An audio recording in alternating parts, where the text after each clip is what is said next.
Di kota kecil yang dikenal dengan batiknya, terdapat kisah yang tak seindah warna kainnya. Sebuah kisah tentang cinta yang terjahit dengan dosa dan terobek oleh penyesalan. Namanya Intan, seorang istri dan ibu muda yang berjuang di tengah kerasnya hidup di konveksi pakaian anak di Pekalongan. Namun, ketika godaan datang dari seseorang yang seharusnya tak boleh dicintai, hidupnya berubah selamanya.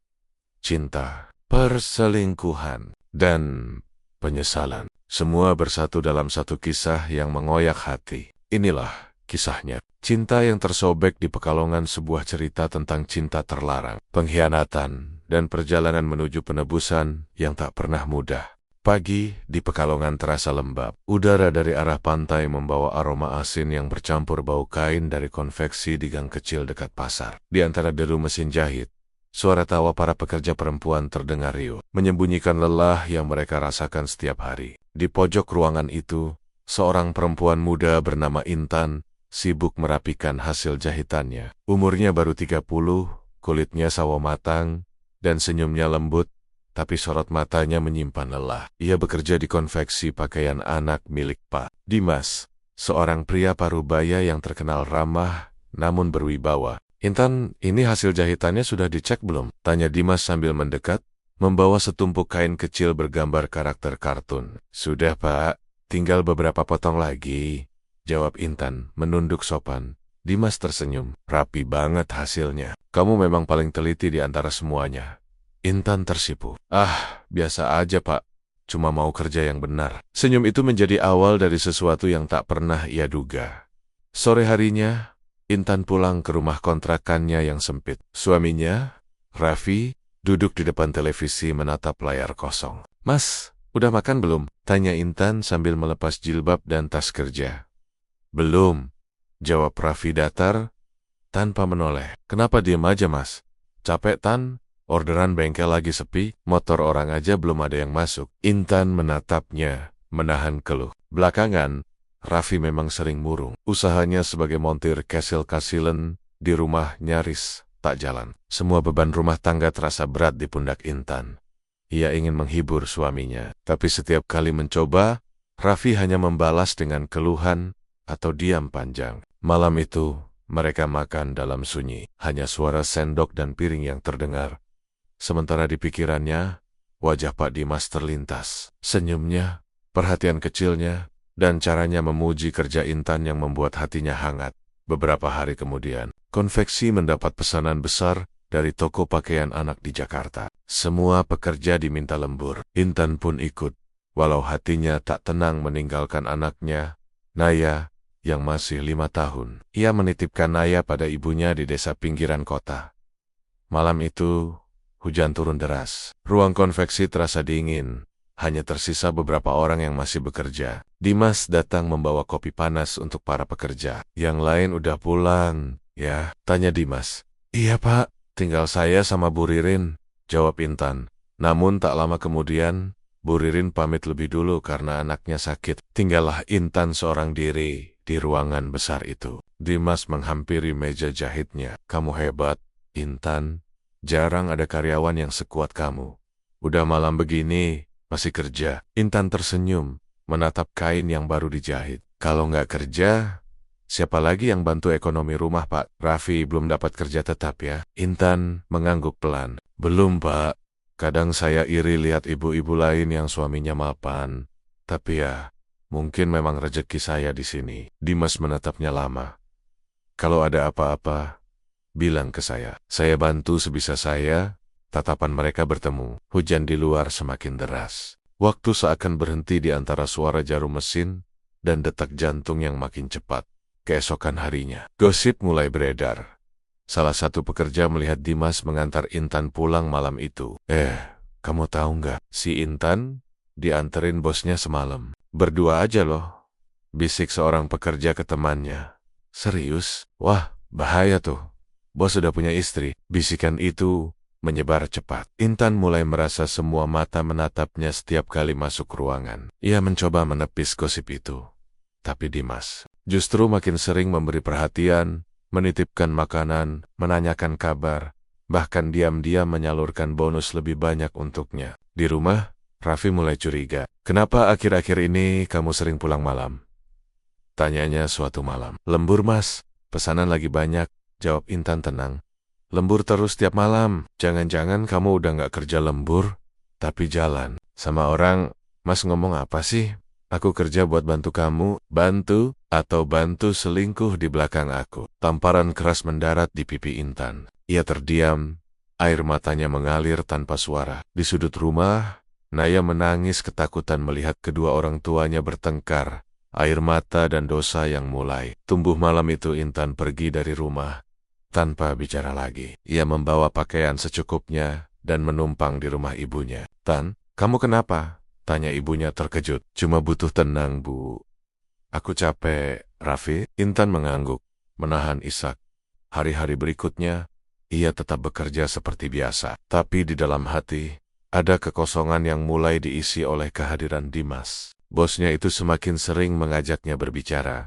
Bahkan, suatu malam, ketika mereka somasi lembur lagi, Dimas menyentuh tangannya. Intan, aku tahu ini salah, tapi aku nggak bisa pura-pura nggak peduli. Intan menatapnya, ragu, tapi tak mampu menolak. Untuk pertama kalinya, ia merasakan pelukan yang membuatnya lupa semua beban di rumah. Tapi di balik rasa nyaman itu, lahirlah benih dosa yang perlahan menjerat keduanya. Hujan kembali turun malam itu. Dari jendela konveksi, lampu jalan memantul. Di genangan air, sementara dua bayangan tampak berdiri berdekatan di balik tirai. Intan menutup matanya, membiarkan hatinya terseret arus yang salah. Ia tidak tahu bahwa malam itu, seseorang dari luar sedang memperhatikan mereka, seorang pekerja yang tak sengaja kembali untuk mengambil dompetnya. Dan besok pagi, rahasia itu akan mulai tersebar. Pagi itu suasana konveksi terasa berbeda. Biasanya, suara mesin jahit dan tawa para pekerja terdengar akrab. Tapi hari itu, bisik-bisik kecil terdengar dari sudut ke sudut. Setiap kali Intan lewat, semua kepala seperti menunduk. Tapi mata mereka dayam-dayam memperhatikannya. Katanya semalam Intan gak pulang ya? Iya, aku dengar dia sama Pak Dimas di konveksi sampai tengah malam. Lembur, katanya. Tapi siapa juga yang lembur cuma berdua? Tawa kecil menyusul, tajam dan menyakitkan. Intan menunduk, berpura-pura tak mendengar, tapi dada terasa sesak. Ia tahu, gosip itu mulai menyebar karena Sari, salah satu karyawan yang malam itu tak sengaja melihat dirinya bersama Dimas. Siang hari, saat istirahat makan, Sari duduk bersama teman-temannya. Udah jelas kok, aku lihat sendiri. Dia berdiri di pojok ruangan sama Pak Dimas. Deket banget, kayak orang pacaran, kata Sari dengan nada puas. Waduh, berarti gosipnya bener dong. Ya jelas, pantas aja dia sering dapat bonus lebih. Udah cantik, disayang bos pula. Tawa mereka meledak kecil, tapi tiba-tiba hening ketika Dimas muncul. Pada ngapain diam gitu? Tanyanya, curiga. Enggak Pak, cuma ngobrol aja. Dimas melirik Intan yang duduk di sudut. Wajahnya pucat. Ia tahu gosip itu sudah sampai di telinganya juga. Dimas memanggil Intan ke ruangannya. Intan, kamu dengar gosip dari karyawan lain? Intan mengangguk pelan. Dengar Pak, tapi saya nggak peduli. Saya nggak mau masalah makin besar. Dimas menarik napas panjang. Saya juga nggak mau nama baik perusahaan rusak. Tapi mereka mulai ngawur ngomongnya. Kalau istri saya dengar, Pak, saya minta maaf. Mungkin saya harus berhenti kerja dulu. Dimas menatapnya dalam-dalam. Jangan Tan, aku nggak mau kamu pergi. Aku butuh kamu di sini. Pak, ini salah, bisik Intan lirih. Saya tahu, tapi saya nggak bisa pura-pura lagi. Sebelum Intan sempat menjawab, Dimas menggenggam tangannya. Untuk sesaat, dunia terasa berhenti. Tapi di luar ruangan, pintu yang tidak tertutup rapat membuat semuanya terdengar jelas bagi seseorang, Sari, yang diam-diam mendengar percakapan itu dengan mata melebar. Di sisi lain kota, Raffi semakin resah. Ia tak lagi percaya pada alasan lembur yang Intan berikan. Suatu malam, ia memutuskan untuk mencari tahu sendiri. Ia datang ke depan konveksi, menunggu di atas motor bututnya sambil memandangi bangunan itu dari kejauhan. Jam menunjukkan pukul 9 malam. Dari jendela, ia melihat dua bayangan. Seorang pria dan perempuan berdiri berdekatan. Ia mengenali rambut panjang itu. Intan, gumamnya pelan, tapi penuh kemarahan. Raffi mengepalkan tangan, tapi ia menahan diri. Ia memilih pulang tanpa menegur. Di rumah, ia duduk lama dalam gelap, matanya basah menahan amarah dan kecewa. Besok paginya, ia mengambil keputusan. Ia akan mencari bukti. Keesokan harinya, suasana di konveksi semakin panas. Sari menyebarkan cerita baru. Katanya, ia melihat Dimas dan Intan saling berpegangan tangan di ruang kerja. Gosip itu sampai ke telinga Bu Lilis, istri Dimas, yang juga ikut mengurus administrasi konveksi. Siang itu, Bu Lilis datang dengan wajah dingin. "Mana?" Suaranya tegas. Semua pekerja terdiam. Intan yang sedang memotong kain langsung menoleh. Jantungnya berdegup cepat. "Bu, saya di sini." Bu Lilis melangkah mendekat. Tatapannya menusuk tajam. "Kamu kerja di sini atau mau ngerebut suami orang?" Semua pekerja menahan napas. Suara gunting berhenti. Mesin jahit pun tak berani berbunyi. "Bu, saya nggak ngerti maksud ibu." "Jangan pura-pura. Aku tahu semua. Kamu pikir aku buta?" Tanpa peringatan, Bu Lilis menampar Intan keras di depan semua orang. Sari tersentak. Beberapa karyawan menutup mulut mereka menahan teriakan kecil. "Keluar dari sini sebelum aku usir dengan cara yang lebih buruk." Intan menangis, memegangi pipinya. Dimas berusaha menenangkan istrinya, tapi suasana sudah tak bisa dikendalikan. Semua mata menatap Intan.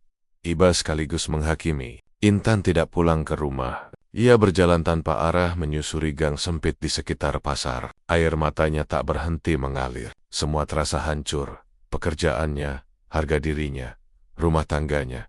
Handphonenya berdering. Nama Raffi tertera di layar. Tapi Intan tak menjawab. Ia terlalu takut menghadapi kenyataan bahwa suaminya mungkin sudah tahu semuanya. Ia berhenti di pinggir jalan, menatap lampu-lampu kota yang redup. "Kenapa semuanya begini?" bisiknya dengan suara serak. Beberapa menit kemudian, sebuah mobil berhenti di depannya. Jendela terbuka, dan suara Dimas terdengar pelan. "Masuklah, Tan. Aku nggak akan biarkan kamu sendirian." Intan menatapnya ragu, tapi rasa hancur dan kesepian membuatnya lemah. Ia membuka pintu mobil itu dan duduk di dalam. Di luar, hujan turun perlahan, seolah langit ikut menangisi keputusan mereka berdua. Sementara itu, di rumah, Raffi menatap ponselnya yang tak diangkat-angkat. Ia menatap ke arah foto keluarga di dinding. Dirinya, Intan, dan Naya yang tersenyum polos. Air matanya jatuh tanpa suara. "Kalau memang kamu udah milih dia, Tan," ucapnya lirih, "aku bakal tunjukin ke semua orang siapa kamu sebenarnya." Dan di tempat lain, Sari membuka kameranya. Foto Intan yang baru saja ia ambil diam-diam saat keluar dari konveksi bersama Dimas. Senyumnya muncul pelan. Besok pagi, semua orang bakal tahu. Semua pekerja sibuk, tapi mata mereka sesekali menatap satu sama lain, dengan rasa ingin tahu, sesuatu sedang terjadi di grup WhatsApp karyawan. Sebuah foto baru saja tersebar. Foto itu menampilkan Intan keluar dari konveksi larut malam, dengan wajah lelah, rambut sedikit berantakan, dan Pak Dimas berdiri di sampingnya. Di latar belakang tampak mobil hitam Dimas yang terparkir di depan. Pesan yang dikirim. Sari menyertai foto itu, masih bilang lembur malam atau lembur sama bos. Dalam hitungan menit, foto itu menjadi bahan gosip di seluruh konveksi. Ketika Intan datang pagi itu, semua kepala serentak menunduk, bukan karena sopan, tapi karena rasa ingin tahu yang bercampur sinis. Itu orangnya datang. Udah nggak malu ya? Di foto juga masih berani nongol. Kasihan istrinya Pak Dimas. Suara-suara itu mengiris hati Intan. Ia menggigit bibir, menahan air mata. Tapi langkahnya tetap ia teruskan. Ia tahu, wajah-wajah itu takkan percaya penjelasan apapun. Dalam hati, ia menyesal. Tapi juga bingung, kenapa semuanya harus secepat ini? "Intan." Suara berat memanggilnya dari pintu ruangan. Pak Dimas berdiri di sana dengan wajah tegang. Ia memberi isyarat agar Intan masuk. Begitu pintu tertutup, Dimas langsung bicara cepat. "Kamu lihat foto yang nyebar?" "Sudah, Pak." "Siapa yang nyebarin?" Dimas menatap meja.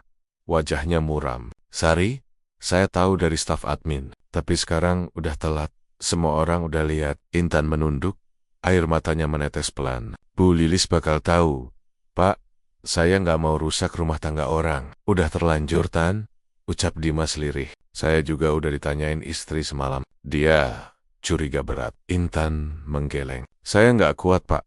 Saya pengen berhenti aja. Saya nggak mau jadi bahan omongan lagi. Dimas menatapnya tajam. Kalau kamu keluar, semua gosip itu makin dianggap benar. Setidaknya biarin saya yang jelasin ke mereka. Tapi gimana kalau istri Bapak datang lagi? Biar saya hadapi. Jawab Dimas mantap.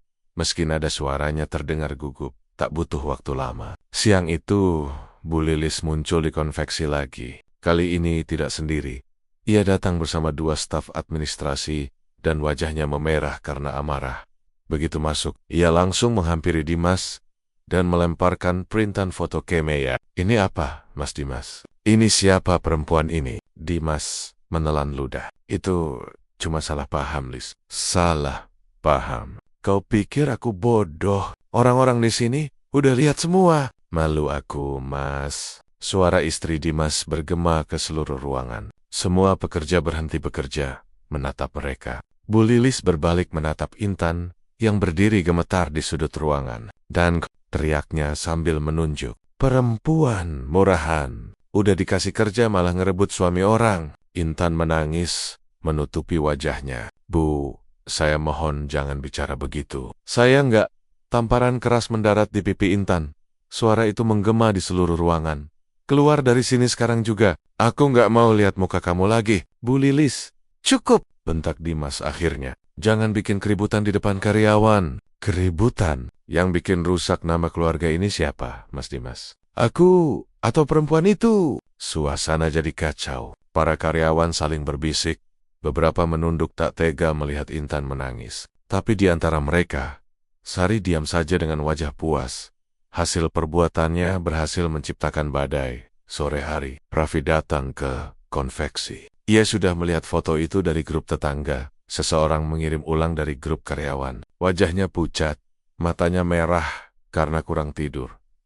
Permisi, katanya dengan suara berat. Saya mau ketemu istri saya, Intan. Para pekerja saling berpandangan. Salah satu menunjuk ke arah belakang. Dia di ruang HR, Mas. Begitu Raffi berjalan ke sana, ia melihat Intan sedang mengemasi barang-barangnya. Jadi, semua ini benar? Suara Raffi lirih, tapi penuh emosi yang ditahan. Intan menatapnya dengan mata bengkak. Mas, aku bisa jelasin. Jelasin apa, Tan? Foto itu. Gosip semua orang. Tamparan dari istri bos kamu. Intan terdiam. Raffi menatapnya lama. Matanya bergetar menahan marah. Aku kerja keras tiap hari, Tan. Aku cuma pengen kita hidup tenang, meski sederhana. Tapi kamu malah nginjak harga diriku di depan orang-orang. Mas, aku nggak niat begitu. Aku cuma salah langkah. Bukan salah langkah, Tan. Suaranya naik. Kamu salah pilihan. Raffi membanting helmnya ke lantai dan keluar dari ruangan. Intan menangis terisak. Tubuhnya lemas. Sementara dari luar, para karyawan menatap tanpa suara. Sebagian iba. Sebagian menikmati drama yang akhirnya meledak di depan mata. Dimas diskors oleh istrinya dari jabatan direktur operasional. Konveksi ditutup sementara. Semua pekerja diliburkan seminggu. Gosip menyebar bukan hanya di lingkungan kerja, tapi juga ke tetangga dan komunitas sekitar. Di rumah ibunya, Intan hanya bisa berdiam diri di kamar. Ia tak berani keluar. Ibunya menangis. Tan, kenapa kamu sampai begini, Nak? Suamimu orang baik. Kamu rusak semua yang udah dibangun. Intan hanya memeluk ibunya sambil menangis. Aku nggak tahu harus mulai dari mana, Bu. Aku nggak tahu kenapa aku jadi begini. Di sisi lain, Raffi memutuskan untuk membawa Naya, anak mereka, ke rumah temannya di Kendal untuk sementara. Ia tak ingin anaknya mendengar caci maki orang tentang ibunya. Sementara itu, di rumah besar Dimas, Bu Lilis duduk di ruang tamu menatap suaminya dengan mata basah. Mas, aku cinta kamu, tapi aku nggak bisa lihat kamu lagi. Aku mau pisah. Dimas menunduk. Ia tahu semua sudah hancur. Dan itu semua dimulai dari satu malam lembur yang tak pernah ia rencanakan. Malam itu, Intan duduk di tepi jendela rumah ibunya, menatap hujan yang jatuh seperti air mata dari langit. Ponselnya bergetar. Sebuah pesan masuk dari nomor yang tak dikenal. Kalau kamu pikir semuanya udah selesai, kamu salah. Besok fotomu bakal sampai ke istri Dimas dan ke media lokal. Siap-siap aja, pelakor. Intan menatap layar ponsel itu dengan tangan gemetar. Ia tahu siapa yang mengirim pesan itu. Dan ia sadar, ini baru awal dari kehancurannya. Pagi di Pekalongan terasa berbeda bagi Intan. Bukan lagi suara mesin jahit yang ia dengar, melainkan bisikan-bisikan sinis dari tetangga di sekitar rumah ibunya. Setiap langkahnya seperti disertai tatapan yang menusuk.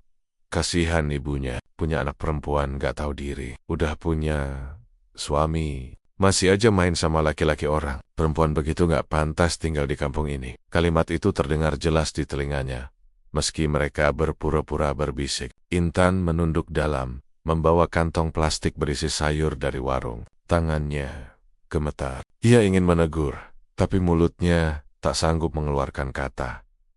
Semua bermula dari satu unggahan di media sosial. Seseorang, diduga Sari, menyebarkan foto Intan bersama Dimas, disertai caption yang menyudutkan. Beginilah kalau perempuan gak tahu diri. Udah punya suami, masih ganggu bos orang. Dunia kerja juga kena racun selingkuh. Postingan itu cepat sekali viral di grup lokal dan halaman komunitas Pekalongan. Nama Intan disebut di mana-mana. Wajahnya jadi bahan olok-olok. Bahkan foto anaknya Naya ikut tersebar karena ada di profilnya. Telepon rumah ibunya berdering terus. Ada yang mengancam, ada yang menghina. Ibunya menatap Intan dengan wajah penuh luka dan air mata. "Tan, tolong, kamu pergi dulu dari sini. Ibu gak sanggup dengar omongan orang. Bu, aku gak punya tempat lain. Pergilah, untuk sementara saja nak. Sampai semuanya tenang." Intan hanya terdiam. Ia tahu ibunya tak tega, tapi juga tak kuasa menahan tekanan dari warga sekitar. Malam itu, Intan duduk di depan pintu, memandangi koper kecil berisi pakaian, dan beberapa lembar uang dari hasil kerjanya dulu. Ibunya berdiri di dekat pintu dengan mata berkaca-kaca. "Maaf, Tan, bukan ibu nggak sayang kamu, tapi kamu tahu sendiri, tetangga udah mulai ngomong macam-macam. Ibu nggak kuat dengerin." Intan mengangguk, meski hatinya terasa perih. "Iya bu, aku paham, aku yang salah." Sebelum pergi, Intan mencium tangan ibunya. Ia sempat memandangi rumah itu sekali lagi. Rumah tempat ia tumbuh, tempat ia pernah merasa aman. Kini rumah itu menolaknya.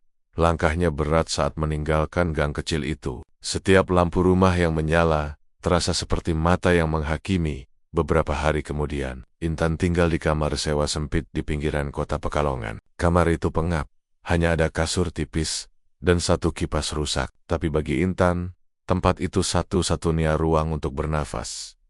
Ia mencoba mencari pekerjaan di konveksi lain. Tapi setiap kali mengisi formulir, mereka akan menatap wajahnya lama.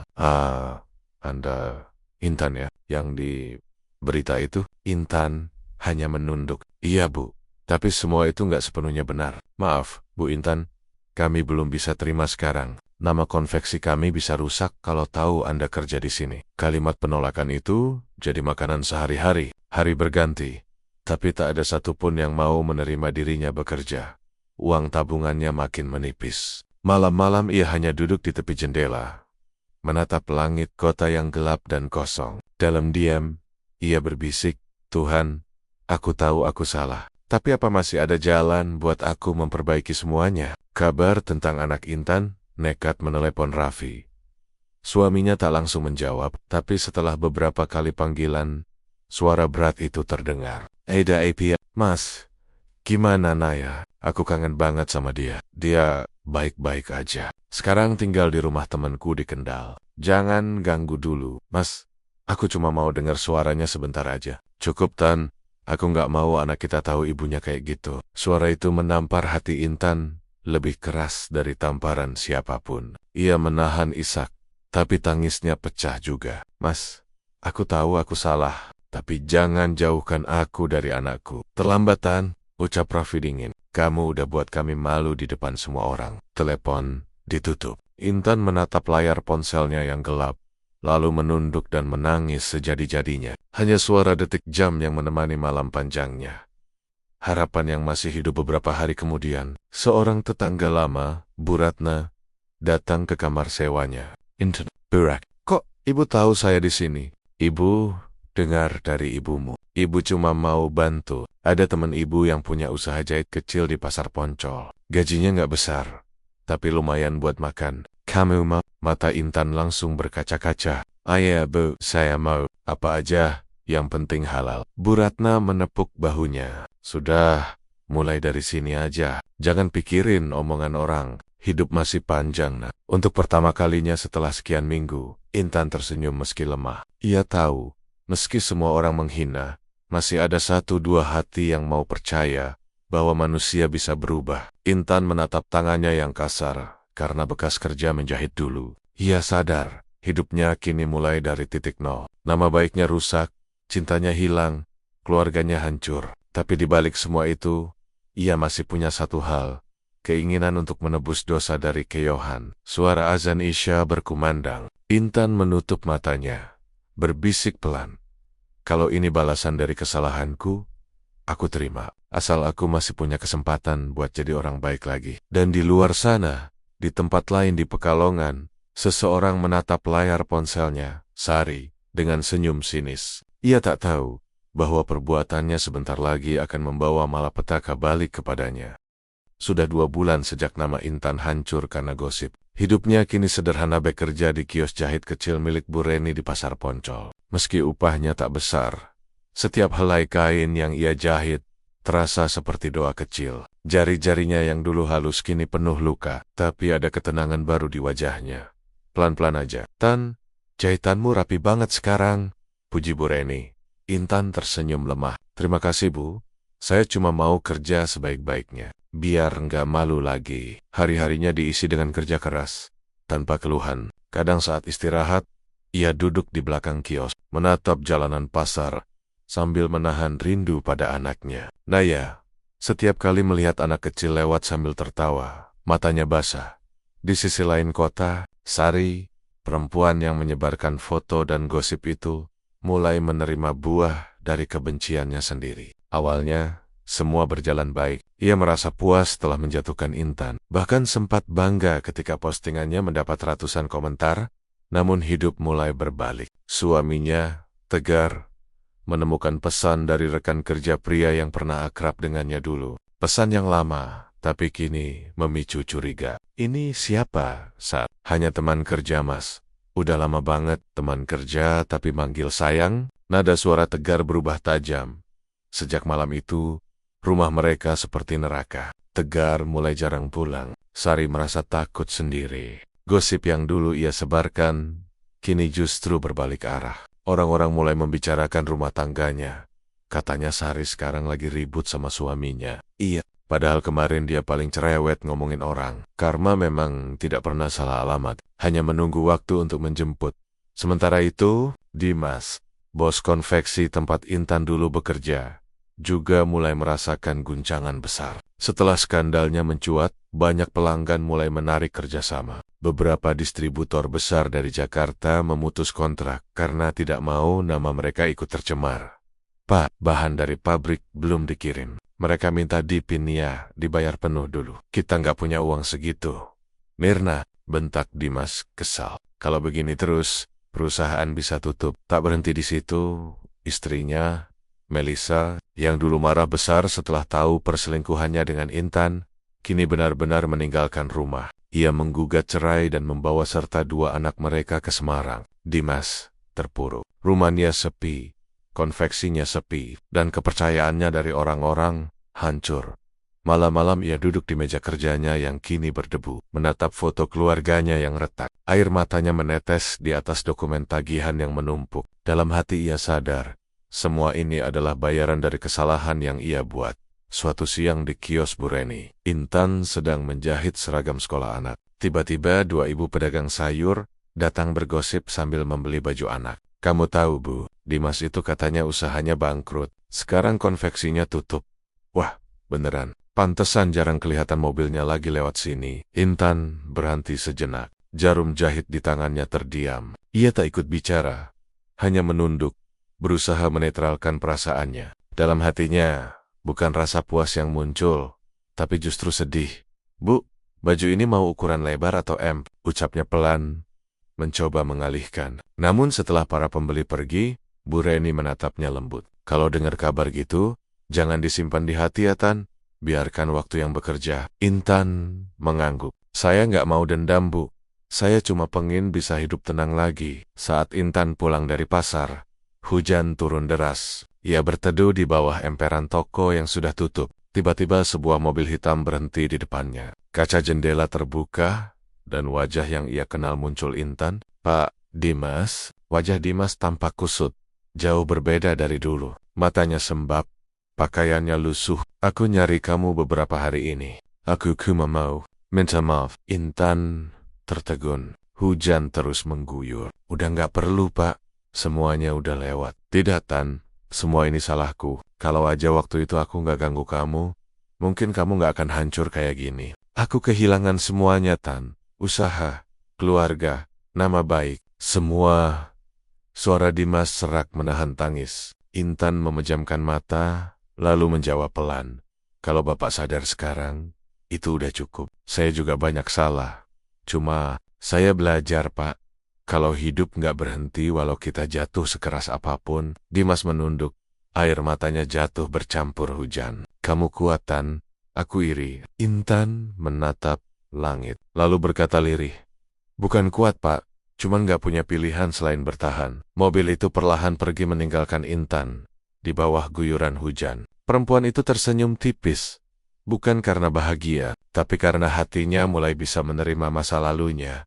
Seminggu kemudian, Intan mulai dipercaya oleh Bu Reni untuk mengurus pelanggan sendiri. Ia mulai membuat desain baju anak sederhana dengan gaya lucu dan nyaman. Pelanggannya suka. Dari situ, ia mendapat ide membuka Jahit Naya Kids, usaha kecilnya sendiri, menggunakan sisa uang dan bantuan sedikit dari Bu Reni. Ia menyimpan nama anaknya di merek itu sebagai simbol cinta dan penyesalan yang ingin ia tebus. "Kalau aku kerja keras, suatu hari aku pasti bisa nemuin Naya lagi," gumamnya sambil menatap hasil jahitannya. Malam itu, di bawah lampu redup kiosnya, Intan menulis di buku catatan, "Dulu aku jatuh karena cinta yang salah. Sekarang aku bangkit karena cinta yang benar untuk anakku dan untuk diriku sendiri." Hidup memang seperti roda, yang dulu di atas kini terpuruk. Yang dulu terinjak kini mulai bangkit. Sari kehilangan kepercayaan suami, Dimas kehilangan segalanya, dan Intan perlahan menanam benih baru di tanah kehidupannya yang gersang. Ia tahu jalan masih panjang, tapi kali ini ia melangkah dengan hati yang lebih kuat. Karma mungkin datang dengan luka, tapi di balik luka itu, tumbuh pengampunan dan harapan baru. Waktu berlalu cepat, hampir setahun sejak nama Intan menjadi bahan gunjingan. Kini, di sudut pasar kecil di Pekalongan, berdiri kios mungil bertuliskan Jahitnya Kids. Tulisan itu sederhana, dibuat dari papan triplek dan cat warna biru muda. Namun di balik kesederhanaan itu, ada kerja keras, air mata, dan penyesalan yang berubah menjadi kekuatan. Setiap pagi, Intan membuka kios dengan senyum. Ia mulai punya pelanggan tetap, ibu-ibu muda yang memesan seragam, baju lebaran, hingga gaun kecil untuk anak-anak. Tangannya gesit, jahitannya rapi, dan yang paling penting, ia mulai percaya diri lagi. "Bu Intan, yang pesanan kemarin udah jadi." "Udah, Bu. Nih, semoga pas sama ukuran anaknya ya." "Wah, bagus banget. Anak saya pasti suka." Pujian kecil itu cukup membuat hati Intan bergetar. Dulu, orang-orang menyebutnya perempuan murahan. Sekarang, mereka memanggilnya Bu Intan penjahit yang telaten. Suatu sore, saat kios hampir tutup, Intan mendengar suara kecil memanggil dari luar. "Bu, boleh saya masuk?" Intan menoleh. Di depan pintu berdiri seorang anak perempuan berambut pendek, mengenakan seragam sekolah dan membawa es lilin di tangannya. Jantung Intan langsung berhenti sesaat. Matanya membesar, napasnya tercekat. Anak itu, wajahnya terlalu mirip seseorang yang tak pernah hilang dari pikirannya. Bisiknya pelan. Anak itu menatap bingung. "Ibu, kenal aku?" Intan menahan air mata. "Kamu mirip sekali sama seseorang yang ibu rindukan." Anak itu tersenyum kikuk. "Aku disuruh beli baju sama Tante Rani. Katanya di sini bagus jahitannya." Intan mengangguk pelan. Tangannya bergetar saat mengukur lingkar dada anak itu. Setiap sentuhan kecil membuat dadanya sesak, ingin memeluk tapi tak berani. Setelah selesai, Intan memberinya permen kecil dari toples kaca. "Nih, buat kamu, terima kasih, Bu." Anak itu tersenyum manis, lalu berlari keluar sambil melambai. Begitu langkah kecil itu hilang dari pandangan, air mata Intan jatuh deras. Ia memeluk kain di mejanya. Itu benar-benar Naya, anaknya sendiri. Namun ia tak berani mengatakan apapun. Belum. Malamnya, Intan tak bisa tidur. Ia hanya menatap foto lama Naya di ponselnya, foto terakhir sebelum semuanya hancur. Ia ingin menelepon Raffi, tapi takut. Takut jika suaminya masih menyimpan dendam. Namun hati seorang ibu tak bisa dibungkam. Keesokan harinya, ia mengikuti langkah Naya diam-diam dari jauh, sampai ke rumah kecil di perbatasan Kendal. Dari balik pagar bambu, ia melihat Raffi keluar rumah, menuntun motor. Wajahnya masih sama, tegas, tapi kini terlihat lelah. Naya memeluknya sebelum berangkat sekolah. Adegan itu seperti pisau yang menusuk hati Intan perlahan. Ia ingin bersuara, tapi tak sanggup. Ia hanya berdiri, bersembunyi di balik pohon pisang, dengan air mata yang terus jatuh tanpa suara. Suatu hari, saat Intan sedang sibuk menjahit di kios, seorang wanita tiba-tiba datang. Langkahnya bersepatu hak tinggi, aromanya tajam, dan ekspresinya penuh gengsi. "Jadi ini tempat kamu sekarang, Intan?" Intan menatap dan terkejut. "Itu Melisa, mantan istri Dimas, Bu Melisa." "Ya, aku dengar kamu udah mulai buka usaha. Hebat juga, ya." Dari skandal ke konveksi lagi. Nada suaranya tajam, penuh sindiran. Intan menarik napas panjang, menatapnya tanpa emosi. "Saya cuma kerja, Bu. Nggak lebih. Kerja, atau pura-pura tobat?" Melisa menatapnya dengan pandangan menusuk. "Dimas sekarang jatuh gara-gara kamu, tahu nggak?" Intan menunduk. "Saya tahu, Bu. Tapi semua yang terjadi dulu salah kami berdua. Saya juga hancur." Melisa terdiam sesaat, lalu tertawa dingin. "Kamu pikir dengan buka kios kecil ini bisa menebus dosa? Dunia nggak sesederhana itu, Intan." Ia berbalik dan pergi, meninggalkan aroma parfum mahal yang justru membuat udara terasa sesak. Intan menatap punggung Melisa dengan mata merah. Ia tak marah, tak membalas. Hatinya sudah lelah dengan kebencian. "Kalau dengan kerja dan sabar aku bisa menebus sedikit aja, itu sudah cukup," gumamnya. Beberapa hari kemudian, Raffi mendatangi kios Intan tanpa pemberitahuan. Intan terkejut saat melihatnya berdiri di depan pintu. "Mas," Raffi menatap sekeliling, melihat hasil jahitan, papan nama dan pelanggan yang datang silih berganti. "Kamu kerja keras juga ya?" katanya pelan. "Semampu saya, Mas," jawab Intan gugup. "Kemarin Naya cerita, katanya dia pernah ketemu penjahit yang baik hati di pasar. Saya nggak nyangka itu kamu." Air mata Intan langsung mengalir. "Mas, aku kangen dia." Raffi menandok, lalu duduk di kursi kecil di depan meja jahit. "Intan, aku nggak bisa lupa semua yang terjadi. Tapi aku juga nggak bisa terus benci. Aku lihat kamu berubah." Intan menatapnya penuh harap. "Aku cuma pengen bisa jadi ibu yang baik buat Naya, Mas. Nggak lebih." Raffi diam cukup lama, lalu berkata, "Naya ulang tahun minggu depan. Kalau kamu mau datang, datang. Tapi jangan bilang siapa kamu dulu." "Biar."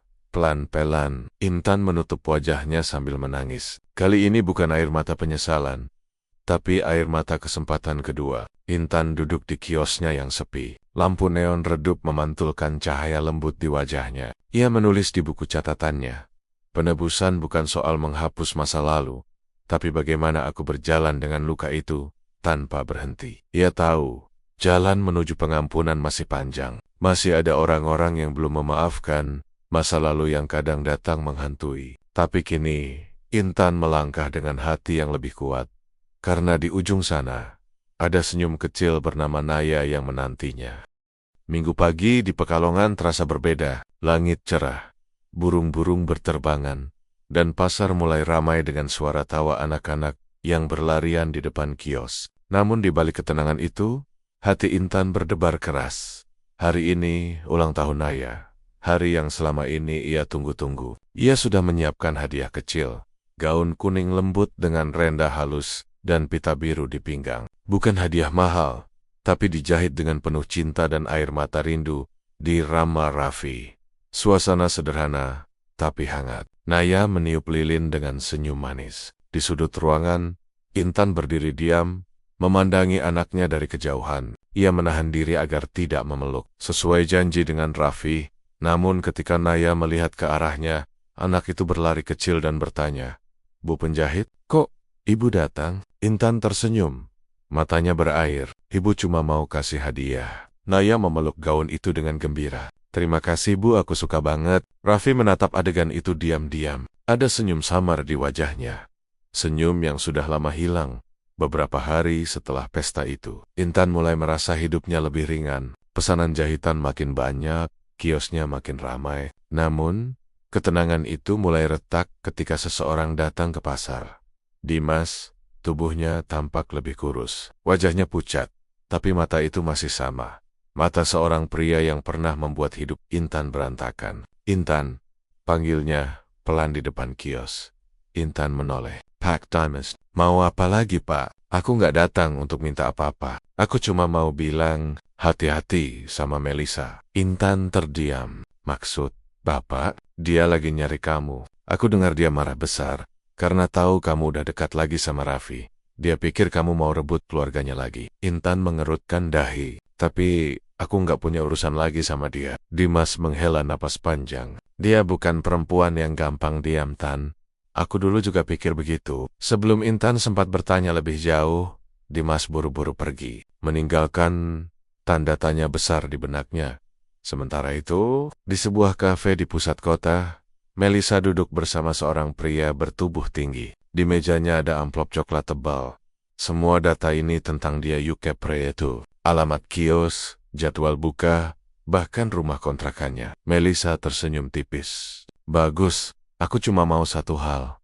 Buat dia nggak bisa kerja lagi di kota ini." Pria itu mengangguk. Melisa menatap keluar jendela dengan mata tajam penuh dendam. "Kau tahu, aku dulu kehilangan segalanya gara-gara dia. Sekarang giliranku bikin dia ngerasain hal yang sama." Beberapa hari kemudian, gosip mulai beredar lagi di sekitar pasar Poncol. Awalnya hanya bisikan kecil, lalu makin ramai. "Kau tahu, penjahit itu katanya dulu pelakor. Sekarang katanya punya anak dari bosnya dulu." "Iya, bener. Aku dengar dari kenalan yang kerja di pabrik dulu." Kata-kata itu menyebar seperti racun. Beberapa pelanggan mulai membatalkan pesanan. Ada yang bahkan menolak menyapa. Intan hanya bisa menatap sepi kiosnya yang biasanya ramai. Hatinya sih, tangannya gemetar saat mengambil benang. Ia tahu, ini ulah seseorang. Dan nama itu langsung muncul di kepalanya. Melisa. Suatu malam, Raffi datang ke kios dengan wajah tegang. "Tan, aku harus tanya jujur." Intan menatapnya. "Ada apa?" "Mais, orang-orang bilang waktu kamu kerja di konveksi dulu, kamu hamil karena Dimas. Itu benar." Pertanyaan itu seperti petir yang memecah dadanya. Air mata Intan langsung jatuh. "Mas, nggak benar." Naya anak kata. "Aku bersumpah." "Tapi kenapa gosip itu muncul lagi sekarang?" "Karena seseorang gak pengen aku bahagia, Mas." Raffi menatapnya lama. Antara percaya dan tidak. "Kalau itu fitnah, buktikan." Kalimat itu menancap dalam. Raffi pergi tanpa menoleh. Malam itu Intan jatuh tersungkur di lantai kios, memeluk foto Naya sambil menangis keras. "Aku udah bayar semua dosaku. Kenapa harus terus disiksa?" Beberapa hari kemudian, Dimas datang lagi. Kali ini ia membawa amplop lusuh. "Ini Tan, aku harus kasih kamu ini sebelum semuanya terlambat." Isinya hasil tes DNA lama, dokumen medis yang membuktikan bahwa Naya bukan anak Dimas. "Waktu itu aku tahu hasil ini. Tapi sekarang, kalau kamu mau bersih, kasih ini ke Raffi." Intan memandangi kertas itu sambil terisak. "Terima kasih Pak, saya nggak akan lari lagi. Saya bakal lawan semuanya." Keesokan harinya, Melisa datang ke kios Intan lagi. Kali ini membawa beberapa ibu pasar yang haus gosip. "Lihat, perempuan ini berani muncul lagi di sini. Nggak malu ya?" Intan berdiri tegak. "Cukup, Bu Melisa. Jangan libatkan orang lain." "Kenapa?" "Takut rahasiamu kebuka." "Rahasia apa?" "Bahwa kamu yang nyebarin fitnah baru." Orang-orang mulai berkerumun. Intan membuka amplop dan mengangkatnya tinggi-tinggi. "Ini hasil tes DNA dari rumah sakit 2 tahun lalu. Naya bukan anak Dimas, tapi anak sah saya dan suami saya, Raffi." Semua terdiam. Melisa terbelalak, wajahnya pucat. Salah satu ibu pasar menatapnya sinis. "Jadi kamu yang nyebar gosip, Bu Melisa?" Melisa tak menjawab. Ia langsung pergi dengan wajah menunduk, diikuti bisik-bisik tajam dari orang sekitar. Setelah semua terbuka, Raffi datang ke kios. Ia memegang surat yang sama. Dimas rupanya mengirimkan salinannya kepadanya juga. Raffi memandangi Intan lama, lalu berkata pelan, "Maaf, aku sempat ragu." Intan menatapnya dengan mata sembab. "Gak apa, Mas.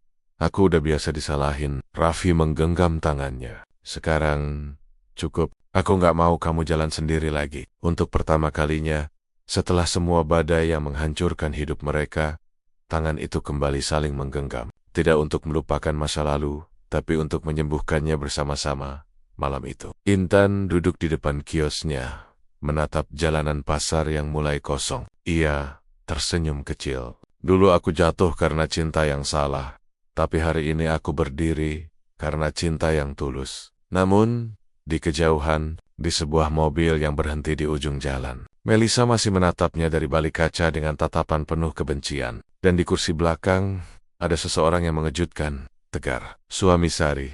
Mereka tampak berbicara pelan, seolah merencanakan sesuatu yang lebih gelap.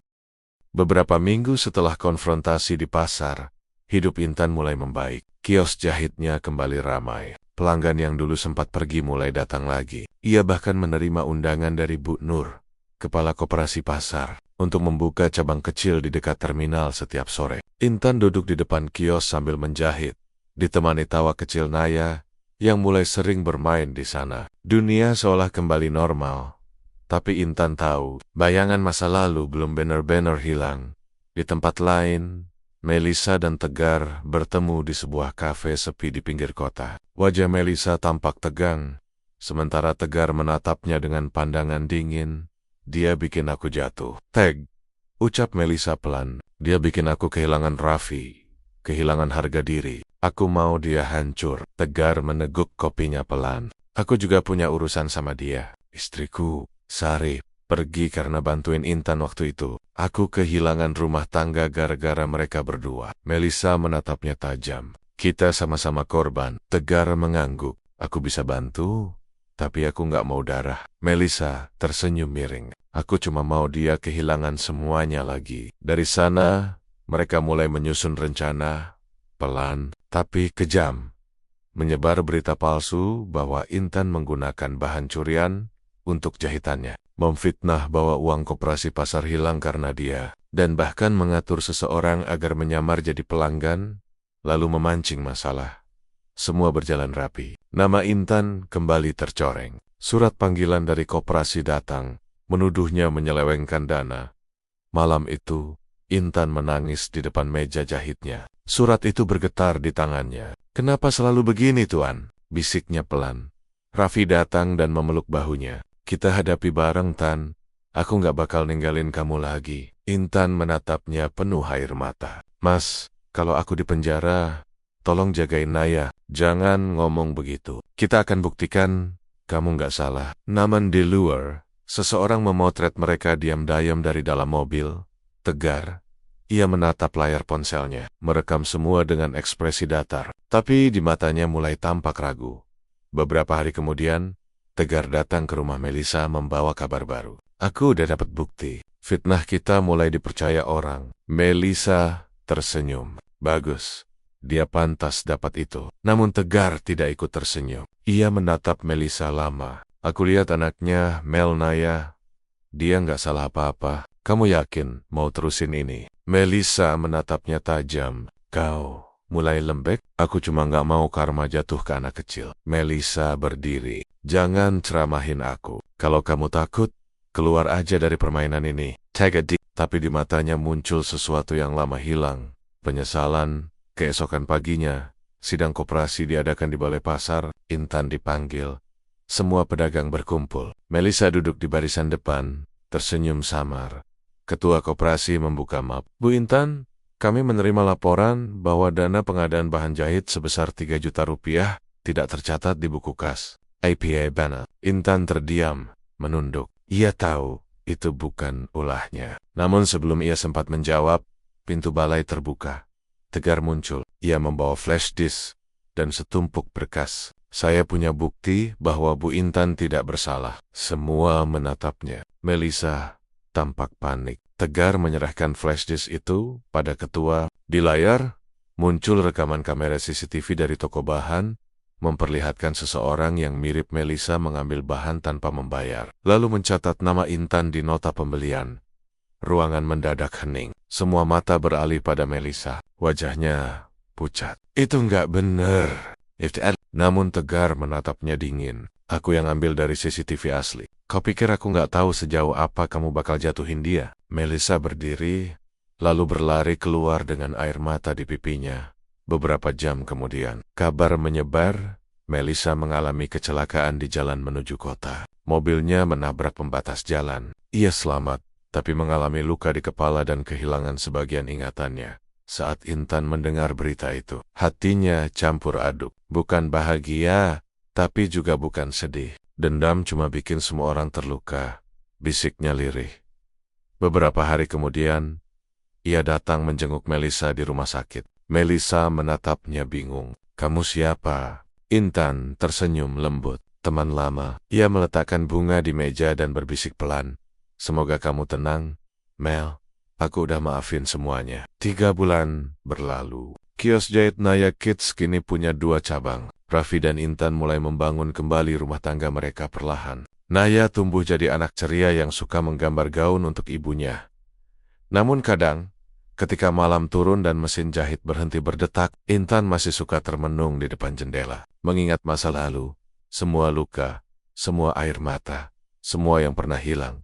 Raffi menghampiri dari belakang, memeluknya pelan. Masih mikirin dia? Intan menggeleng. Bukan, aku cuma mikir. Kadang luka nggak bisa hilang, tapi kita bisa belajar jalan dengan luka itu. Raffi tersenyum, dan kamu udah kuat banget sekarang. Intan menatap keluar jendela. Hujan turun pelan. Aku pernah jatuh karena cinta, hancur karena kebencian, tapi akhirnya berdiri lagi karena aku belajar memaafkan. Setiap luka meninggalkan jejak, tapi tidak semua jejak harus menyakitkan selamanya.